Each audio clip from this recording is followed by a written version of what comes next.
જાણો, શીખો અને અપડેટ રહો. દુનિયાભરની અવનવી અપડેટ્સ મેળવવા માટે આજે જ અમારી યુટ્યુબ ચેનલને સબસ્ક્રાઇબ કરો. એ જમાનામાં એક કહેવત ઘર-ઘરમાં ગુંજતી હતી, સેવા કરો તો મેવા મળે.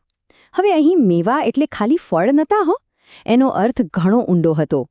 આશીર્વાદ, સારા પરિણામો અને એક જાતનો આત્મસંતોષ. એકદમ પાક્કી માન્યતા હતી કે સારા કામનું ફળ હંમેશા સારું જ મળે. એ સમયનું વાતાવરણ જ કંઈક એવું હતું.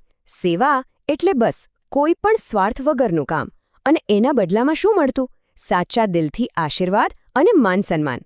પરિણામે દેખીતા અને ન દેખીતા બંને પ્રકારના મેવા મળતા, અને માહોલ પણ એકદમ શાંત અને એકબીજાની કદર કરનારો હતો. તો ચાલો હવે ફાસ્ટ ફોરવર્ડ કરીને આવી જઈએ આજના સમયમાં, આજના કળિયુગમાં, અને જોઈએ કે એ જ સેવાનો અનુભવ હવે કેવો થઈ ગયો છે. અને અહીંયા છે ને, આખું ચિત્ર જ ઊંધું થઈ જાય છે. જાણે આ જમાનાની કોઈ નવી કહેવત બની ગઈ છે, સેવા કરો તો અબજા મળે. હવે આ અબજા શબ્દ કદાચ નવો લાગશે, સાંભળવામાં થોડો કઠોર પણ લાગશે, પણ આજની જે કડવી વાસ્તવિકતા છે ને, એને એકદમ બરાબર રીતે બતાવે છે. આજની રિયાલિટી થોડી અલગ છે.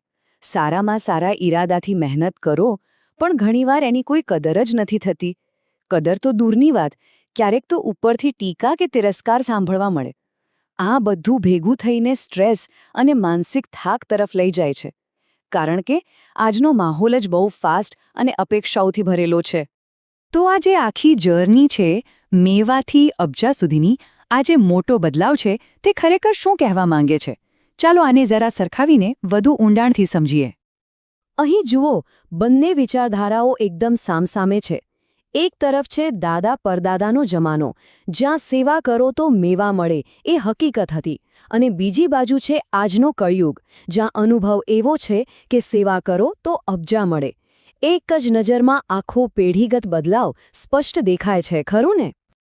તો આ અબજા શબ્દનો ચોખ્ખો અર્થ શું થાય?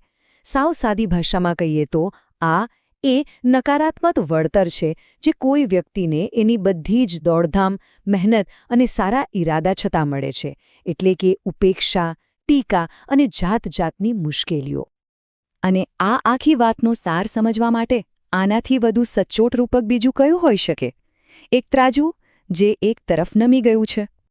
જેમ આપણે જોઈ શકીએ છીએ, આ ત્રાજવું હવે સંતુલનમાં નથી. અબજા એટલે કે મુશ્કેલીઓ અને નકારાત્મકતાનું પડડું એટલું ભારે થઈ ગયું છે કે મેવા એટલે કે સારા પરિણામો અને સકારાત્મકતાનું પડડું સાવ હલકું લાગે છે. આ અસંતુલન જ તો આજના સમયની હકીકત છે. એટલે જ આખરે વાત અહીં આવીને અટકે છે. સાહેબ, દાદા પરદાદા કહેતા, સેવા કરો તો મેવા મળે, પણ આજના કળિયુગમાં સેવા કરો તો અબજા મળે.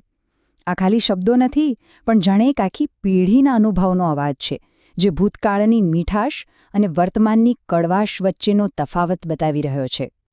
અને આ બધું આપણને એક અંતિમ અને બહુ મોટા સવાલ પર લાવીને ઊભું રાખે છે. વિચારવા જેવી વાત એ છે કે શું સેવાનો મૂળ અર્થ જ બદલાઈ ગયો છે, કે પછી આપણી આસપાસનો સમાજ અને સમય એટલો બધો બદલાઈ ગયો છે કે હવે સારા કામનું પરિણામ જ અલગ મળે છે? આના પર વિચારવા જેવું ખરું.